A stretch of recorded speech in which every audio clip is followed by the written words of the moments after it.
What is going on, guys? I promised one of my subscribers, JC, that I was going to kick the next video off with an explanation of the graphics on the XB, as well as a good camera shot of the graphics on the XB. So before I go ahead and give you the shot, I just want to say that I had a ton of different ideas and I wanted to go a million different routes, and I may someday go those routes, but mostly because of price I decided not to, because what I wanted to do was going to be like $1,500. So anyway, I took the less is more approach, and I think it turned out totally awesome. I'm super happy with it. So let's quickly talk about the windshield banner. So if you guys remember, I had a windshield banner from cardrugs.com on here, and I went ahead and changed it up.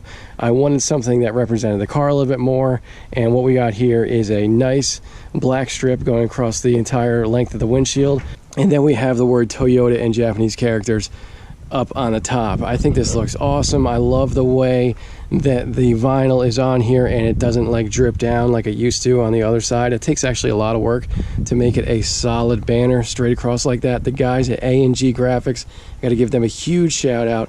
The guy Maniac over there, the guy Abe over there, A&G Graphics in Castleberry, Florida. If you guys are in Florida and you need some graphics done, man, these guys are awesome. They went ahead and designed this. I told them what I wanted, and they went ahead and designed it for me right there on the spot. So that's the front windshield banner, and then on the side of the car, I went ahead and got these little scallops on here, which I love the way that they turned out. They did just an amazing job. I wanted something that was going to tie in the color of the wheels as well as the silver of my new brakes, and I just couldn't be happier with the way it turned out, man. The thing is straight as an arrow. Again, Maniac and Abe just did a phenomenal job installing it, and could not be happier with this outcome. I tell everybody it makes it look like a sneaker. It kind of looks like a Puma or a Adidas sneaker or something like that, but yeah, I just really love the way it turned out. So super stoked on that. Go ahead and let me know down in the comments if you think the graphics are fire or if you think they're trash. Go ahead and let me know. So now anyway, enough about the graphics. Let's get into today's video and let's kick it off.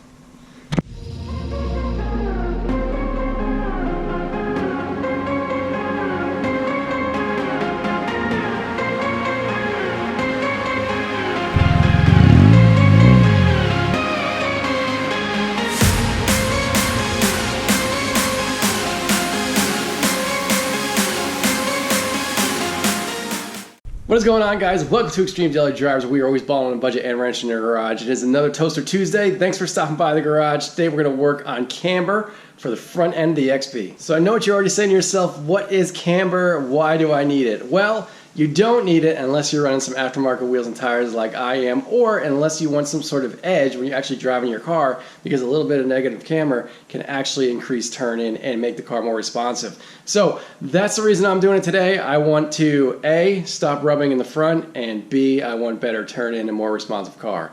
So camber is basically the alignment of your wheel, okay? So if the back of my hand is the outside of the car and the palm of my hand is the inside of the car, the XB does not have really any camber adjustments, so the tires run straight up and down like this, which is great if you're concerned about getting the most out of your tires and maybe having like the most steady ride, okay? But since I want to go ahead and make this thing handle as well as it can, I want a little bit of negative camber. So what that would mean is I'd kick the bottom of the tire out and the front of the tire in.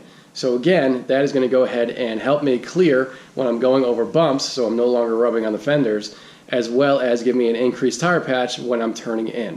All right, so to give you guys an example of what it is that I was just explaining, this is the driver's side front wheel. I have not messed with this one yet, so this is the stock kind of camber setup. And again, I got a nice solid footprint when the car is static like it is and it's not loaded. You can notice that the tire is pretty much straight up and down. It is really hard to see on camera, but if you're standing here looking at the car, it is pretty obvious. So now let's go ahead over to the passenger side, which I went ahead and just installed some camber bolts on. Okay, so here we are on the passenger side, and I hope you can see it. Again, if you were here looking at it in person, it would be pretty darn obvious that the top of that tire is actually kicked in slightly. Initially, I had this camber bolt, which I'm about to show you, at full 1 degree, I believe, which is the most camber it can give me, and I was shocked by the outcome. I mean, the top of the tire was dipped in probably an entire inch. It was way too much. But I went ahead and made an adjustment, put it kind of somewhere in the middle. So right now I'm probably negative 0.5 in the front, and I'm going to go ahead and try to replicate this now on the driver's side. All right, guys, got the wheel off, got the car jacked up. Now let's go ahead and take a look at these camber bolts. Now I went ahead and got these guys off Amazon, super cheap, like 25 bucks or something like that. Of course, as always, there is a link to the part down in the description box. So like I said, I had already done the passenger side. You do get 2 bolts in the package. Let me open this plastic up and show you what the bolt looks like. So once you get this thing out of the plastic, basically you get a bolt, a nut, and a washer. And the way these things all work together is this bolt, as I hope you can see on camera, has kind of like a weird offset bulbous section to it, okay? And then this washer kind of works along with that. It's kind of hard to explain here in my hand, but basically once installed, by turning this bolt, you'll be able to add and remove camber from the front end of your car. Now this bolt right here is going to replace the top bolt of your strut assembly, and when maxed out, this will give you about 1 degree of negative or positive camber. If you want more camber, you can go ahead and replace your bottom bolt as well with one of these guys, and you will be able to get, I think it's 3, +3 or -3 up front. Whatever it is, it's way too much for me, so I'm not worried about it. But let me go ahead and grab 2 19mm wrenches so we can go ahead and get this bolt off. Now that I got that top bolt off, I'm going to go ahead and loosen the bottom bolt. Alright guys, like I said, this bolt can either add camber or take it away. And in our case, we want negative camber, so we want to take camber away. And the best way to get the most out of this is, you see how this is bulbous there in that one section, like I said? You want to match that up with the opposite side of this tab right here. See this little tab on the washer here? So for us to get a full negative 1 degree camber like the kit says it can give you, we would want to set it up something like this, okay, where my piece is at the opposite end of that bulbous section. So what I like to do is I take a Sharpie and I mark the bolt and the washer to where it's max negative camber. That way it's easy for me to adjust, and I don't have to worry about whether or not I've over adjusted it. Let me grab the marker here and show you what I mean. Okay, so I got this marked here with the marker, like I said. So once I get this installed, I know that if these two move, I'm either adding or removing camber, and when it's like this, I'm getting the most.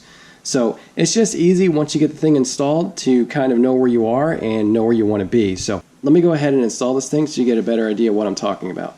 Okay, so I got the bolt thrown in here, and again, this isn't tight or anything like that. It's just sitting in here, but a couple things to note. Number one, we want negative camber. Since we want negative camber, we want to make sure that this tab is pointing to the inside of the car. Okay, if we were to swing it around to this side, it would give us positive camber.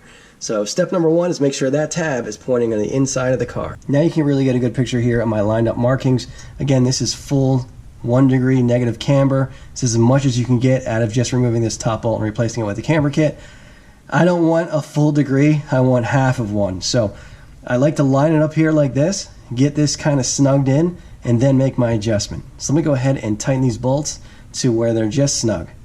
Okay, top bolt is just snug and the bottom bolt is still loose, but let me show you real quick when I move this.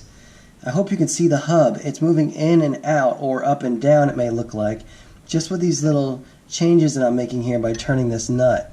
And that's what these things give you. They give you some flexibility when dialing in your camber. So I'm going to go ahead and set this to 0.5, which is what the other side is. At least what I think is going to be 0.5. Okay, so I went ahead and just made the adjustment. You can see here on the washer, our black mark is still here. This hasn't moved. Tab is still in the back. But what has moved is this nut. Remember, I had a black mark on that nut. It's no longer here. So now the black part of the nut is pointing straight down. Let me see if I could show you real quick. You should be able to see the black mark right there at the bottom of the nut. So now all that's left is to tighten this top bolt up really good, and then tighten the bottom one up that we loosened earlier really tight, and throw the wheel on, and we should be all set. Alright guys, car's back on the ground, and I hope this is showing up on camera, man, but you can really see that negative camber. Even that little bit of a change that we made is pretty darn significant, especially when you're looking at this car from the front. So one thing to keep in mind, so I go over here and just look at this side, see how it looks. Relatively the same. So now one thing to keep in mind is you need to get in alignment. If you're going to do this, you have to get in alignment. Why do you have to get in alignment? Well, yes, we just messed with camber. That's not really my big fear, though. My fear is that by messing with camber, we screwed up toe. So when you get in alignment, they look at three things. They look at caster, camber, and toe. Camber, again, is that in and out. Toe is kind of like pushing or pulling the tires in or pushing them out. So by lowering it and by messing with the camber, we very well might have messed with the toe. And that's going to really show up when you go for a test drive. It's really going to kind of change the way the car is handling, usually for the negative. So I have an appointment this week to get this car finally aligned. It's been over 1,000 miles on these coilovers. I still haven't gotten alignment. I didn't show you guys the tires, but there's absolutely no kind of weird wear in it whatsoever. These cars really have kind of like a no-nonsense alignment set up to them. There isn't a lot of adjustment you can do, so when you raise and lower the car, it doesn't really change alignment all that much. Alright guys, I'm going to go ahead and jump in the box and take it for a test drive, and that's going to do it for this video. If you like the video, please make sure you hit that like button. If you don't like the video, go ahead and hit the don't like button. Whatever you do, just make sure you do something. Vote in some sort of way. And also make sure you subscribe, alright? Another Toaster Tuesday in the books. Thanks so much for coming in the garage, spending some time with me as we wrench in the box. We'll see you next week. Take it easy.